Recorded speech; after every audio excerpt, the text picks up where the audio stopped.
Persahabatan di hutan rimba. Kisahnya adalah di suatu hutan rimba yang lebat, hiduplah berbagai jenis hewan yang saling bersahabat.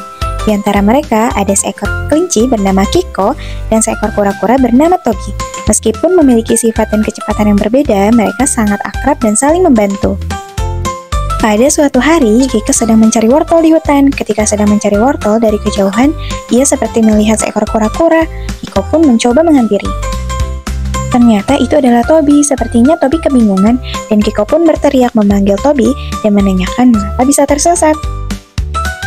Tobi pun terkejut, ternyata ada Kiko di sini. Tobi bisa tersesat karena dia penasaran ada hewan apa saja ya di dalam hutan. Ternyata tidak ada sesiapapun di dalam hutan. Akhirnya dia tidak tahu bagaimana cara jalan pulang karena dia masih baru di sini. Untungnya dia bertemu dengan Kiko. Akhirnya mereka pulang bersama-sama dan saling bercerita sepanjang perjalanan. Ternyata hutan ini banyak sekali pohon-pohon yang indah. Kiko sangat menikmati perjalanan pulangnya. Ternyata Kiko mengambil jalan alternatif nih agar lebih cepat sampai ke rumah Tobi. Tapi arus sungainya begitu deras dan Tobi ketakutan karena hanya bisa dilalui dengan batang pohon saja. Di sini Kiko paham betul Tobi ketakutan dan akhirnya Kiko menenangkannya dengan memberitahu bahwa batang pohon ini cukup kuat dan aman asalkan kita berhati-hati dan jangan terburu-buru. Akhirnya Tobi mau untuk berjalan melewati sungai ini. Agar Tobi tidak ketakutan saat berjalan, Kiko pun bernyanyi agar suasana tidak terlalu tegang.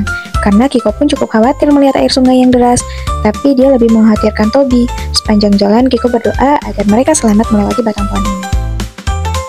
Akhirnya mereka bisa melewati bersama karena Kiko dan Tobi saling menguatkan satu sama lain.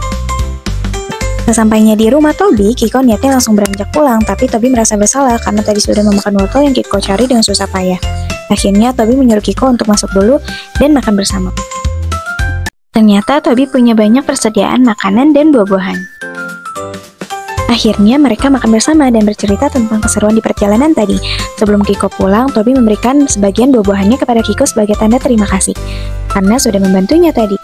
Kiko merasa senang sekali. Dengan hal ini persahabatan Kiko dan Tobi semakin dekat karena mereka selalu bersama dalam keadaan senang dan sulit. Padahal jarak rumah Kiko cukup jauh dari rumah Tobi, tapi Kiko rela mengantar Tobi sampai ke rumah. Wah, keren sekali ya persahabatan mereka. Pesan moral dari kisah ini mengajarkan kita pentingnya saling membantu dan bekerja sama. Dengan begitu, kita dapat mengatasi berbagai rintangan dalam kehidupan. Oke, sampai jumpa di dongeng selanjutnya.